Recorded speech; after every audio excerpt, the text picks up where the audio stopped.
After narrowly escaping the fortress without dying, I made my way to a bastion so I can find piglins to trade with. They would give me the ender pearls that are necessary to enter the end. I used the gold from earlier to trade with the piglins, hoping that they would give me exactly what I need.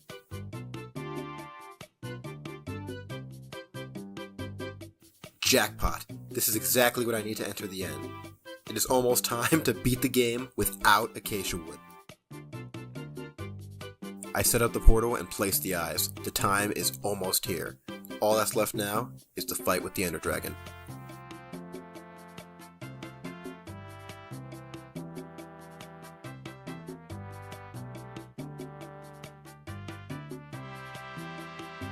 With the portal complete, it was finally time.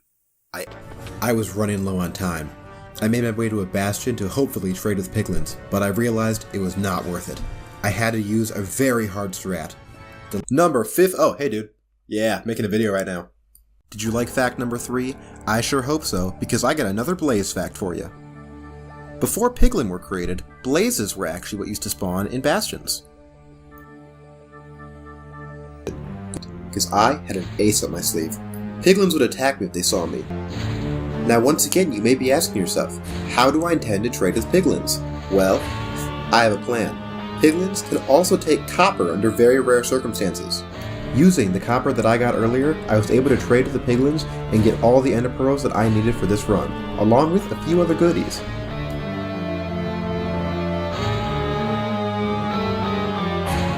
After a while of trading, I finally got the ender pearls. I left the bastion so I could head back to the overworld. At this point, I really had all the farms I needed, but I was addicted at this point. So, I went to the nether to make a piglin farm. It works by making one piglin mad, and then all the piglins in the area start running towards me and fall to their death. It is so efficient and makes me so much gold. However, there is a slight problem with that. Piglins, for the most part, drop gold swords as their main source of gold, and I would need a way to smelt all of that. Luckily, I had a plan in the form of a lava farm. The Goldless was a medium-sized faction, mostly consisting of Toon Town rejects or exiles. They had control over a large portion of the nether.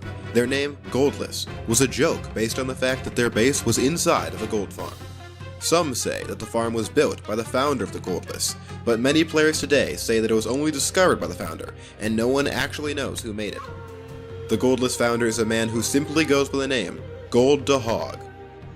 The Goldless were created to accept all players in the server, especially those who were rejected from joining Toon Town. Many famous players were at one point members of the Goldless, like Waving Tube Guy 43, Greg Minecraft, and Dewey Mohawk. However, some players wanted to return to the Lost Era. They formed many smaller factions, but they were collectively referred to as the Lost, referring not only to their desire to return to the Lost Era, but that there was no saving them and that they must be destroyed. This name was created by the final faction, the Stevie 15.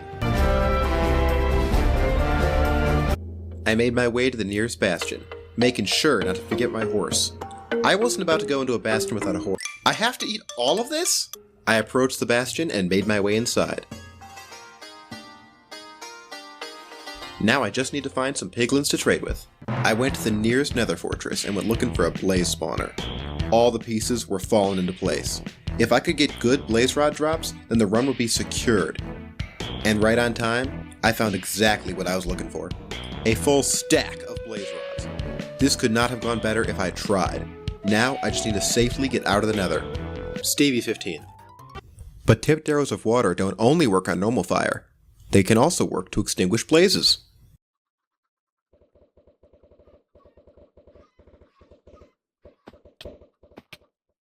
When I spawned into the nether, I saw that the wither was already right behind me. I parkoured away and spotted a bonus chest. I dumped my useless loot and grabbed the real prize. I made some sick jumps across the lava, but the wither was getting closer. This was not good. I had to be fast here, because the wither caught up to me. It took me over 200 resets to get bonus chest loot this good, and I wasn't about to let the run end here and try another 2. It has a really cool looking interior. Once inside the nether, I sprinted towards the nearest bastion. I didn't have any gold to trade with, but I knew that there had to be some valuable loot at the bottom. So I jumped down and jackpot. Look at all that gold. There's even a chest here with a green pickaxe.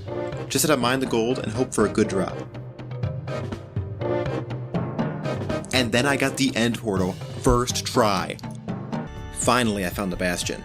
I was looking for so long that I was starting to get scared that he was going to catch up with me. My goal here was to find some blazes. I knew they spawned here and they had what I needed to enter the end. I found one guarding its serious chest. It told me that if I wanted to have what's inside, then I needed to beat it in a duel. I accepted and began the fight. It had many tricks up its sleeve, but in the end, I won. I grabbed the Eyes of Ender inside the chest and left the Bastion. I was ready to finally end this.